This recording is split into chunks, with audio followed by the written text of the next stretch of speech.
Well, hello there, beautiful people. My name's Innocensia Chuzu Chamberlin, and I am glad to have been invited to speak on this platform today. My story, where does it start? I believe my story started from conception, I guess, because I have reason to believe that people grow into who they are, starting from what their genes say they are, and then later on their environmental aspect shapes them, the social aspect, and all those. So my story begins when I was born to a mother who was a grade 11 high school dropout. And I did feel it growing up with her because she constantly was so low self-esteem, but also she felt like she didn't belong. She felt a lot of pressure from society to be more than who she really was. And later on, when I would go to school, my friends would ask me what my mother did for work, and I would tell them nothing. She stays at home. And I saw some delight in their expressions after they got my answer, that somehow this started to make me feel small, like they somehow were bigger than me and they were more worthy than I was. And this became very engraving to me. I started to have very low self-esteem, which was also a combination of the low self-esteem that I had inherited from my mother and maybe my father. And so growing up, I would see this stressful parenting. My mom was very jovial when she didn't think about any other things, but it would still come back to her to say, this is what you should be. You should make it in life. You should be somebody, because if you don't, look at my life. So she would encourage us a lot to go to school and be people, because from her experience, education was one of the only ways that one could be successful. And just growing up, this would be something that I constantly heard within the house. And so at the age of 12, I lost my mother. And it hit me. I remember being in boarding school at the time, and I remember being told, your mom is really sick, you have to go home and see her. And this was towards the end of the end of term exams, and I knew something was wrong. I knew the story wasn't really complete, because when I was going to school that term, I remember my mother complaining about so many things, that she wasn't feeling really well, but I still had to go. So what had changed now that I should go home to see my mother who was very sick? There was some skepticism to that story. The whole journey, I got home, and before I got home, I got on a bus with an in-law of mine who had been to the market, because I grew up on a farm. And that day, the lady had come from our house going to the market to get some tomatoes, like a huge bag of tomatoes and onions. So I got on the same bus with her going back home, and this was a 12-year-old me who was traveling all by herself, so disoriented, trying to figure out what is this that is going on. Please God, let my mother be alive. If she is really sick, please comfort her and be there and heal her, because I really need her. I need her, because even going to boarding school, I never really wanted to, because I felt like I was always that child who really was attached to the parents, maybe because of how I was brought up, where there was a lot of scolding, a lot of spanking, a lot of all these things. I felt like I needed much more love and attention from these parents. And so I remember going back on that bus, praying so hard that some miracle happens for my mom. And so I got on that bus with the lady who said, oh, I'm glad you're back.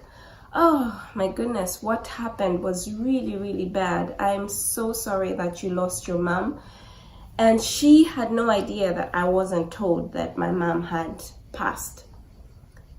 And I sat there on a bus asking myself, is she joking? Should I cry? Or what am I supposed to do with what she told me in a bus? I didn't want to look like I was insane or something, but this lady had just given me news that was very, very disturbing. So I sat there telling myself, I hope she's wrong about it. And then she told me that the tomatoes and onions, I think it was about 20 kgs of tomatoes and 20 kgs of onions, was for the funeral. I remember getting home and there was a lot of people that had gathered. So seeing all these people cry, I didn't know what to do. All I wanted was to go and see my mom, to go and talk to her. There were so many questions. There were so many conversations I hadn't had with her. There were so many things I would have loved to have with her. For what life was, for when I became a teenager, how was I supposed to go through all that without my mom? So I find this group of people mourning and crying. That was the most devastating time of my life. I remember going for her funeral, trying to look in there if they had the right person. And my mom looked nothing like her because she had grown smaller and thinner than what I remember her to be. And this was just also devastating. Until now, the last memory of my mom that I have is her laying lifelessly in that place. And sometimes it haunts me to just know that I should have had more conversations with my mom. And that's where my story begins, because I want to be there, be the mother that wasn't there, be the mother to the kids that do not have parents. It's just now that I realize that, you know what, I didn't have a childhood. I didn't have teenagehood. I didn't experience the things that I really, really wanted to experience, and to ask my mother and to find out really how was I supposed to be growing into a woman who was respected in life, because I feel like my mom knew what that was, except those opportunities were not available to her. So just recently I found out that, you know what, you really need a mom. There's no age that you will not say, okay, I'm grown up enough now, I don't need my mom. You need your mom every time. I remember crying, having my 2 children. I would ask my God to say, what did I do to not deserve my mom during the birth of my children? I was there trying to nurse these babies, trying to be there as a mother for them, but crying for my own mom. And I decided, you know what, I am going to be that mother to other people. I am going to be that parent, that involved parent in my kids' lives. So I decided to be this parent who my parents weren't to me. I decided to be very involved in my kids' lives. I decided to not scream, because mind you, I grew up in a culture that was very, very harsh on me, I thought, because I think I do have something similar to what you would call dyslexia, because I tend to forget. I tend to ask myself, which is my right? I tend to sometimes mix up things. I somehow feel like I maybe did have dyslexia that wasn't treated growing up. And so today I want to be that parent for my kids, but I also want to educate the parents out there who just do not know how to treat their kids. And so doing that, I had to go to school. I'm a psychologist and a physiotherapist. In college, I started physiotherapy, and then I decided to do psychology, just so I could know who really this person was and what they would be in life. Because I grew up low self-esteem. I grew up feeling like life wasn't fair to me. I grew up feeling a lot of things, so disoriented, and my social life wasn't as fulfilling as how other people perceived their social lives to be. So I wanted to find out, what is it that I can do to make my life fulfilling, right? So I did study psychology, and I'm doing my master's in psychology, studying next year. But then what psychology has taught me is really a lot. The types of parenting, the parenting styles, and all these other things that come with how culture influences you, how your environment influences you. And using all those aspects that I've learned in psychology, I decided to mold myself into that one person that I really want to be, that I really want my children to experience, to know that this mom really cares for them. And I developed a platform where I could convey that, and it's known as Little Bites. And in that platform, I encourage healthy lifestyles. Being a psychologist and a physiotherapist means that I work with the body and the mind, mental stress, physical distress, and all those other physical and mental aspects. That's my specialty. And just growing up a little bit vulnerable just made me realize just how much more other people are vulnerable out there, and they need my voice, which is why I am so glad to have been invited on this platform to give my story and to let myself known out there to other people, that we all have something to say that can change a life. I am so tormented by the number of deaths, suicide deaths, teenagers committing suicide.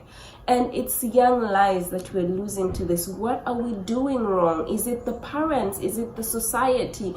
I am there. I'm like, I can say something about this. If I can change one person's life, I would die a happy person. So I decided to create this platform where I encourage other people to live a more fulfilling life without having this materialistic kind of mentality. If I have this, then maybe I'll be happy. If I own a house, if I own a car, I might be much more happy.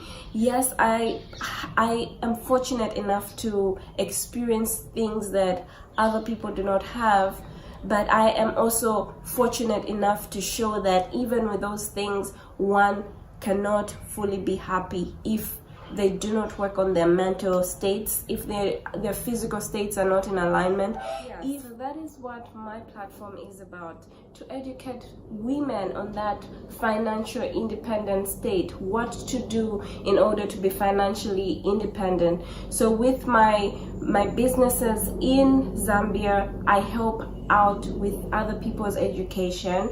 I help out because when you're in a comfortable state, so many people will come to you to ask for school fees, to ask for medical fares or fees, to ask for so many things, and I am an empath, so I feel with them. But then I do not want to ask from my husband, who also supports me. So I decided, how can I be independent? How can I help without being a burden to my husband?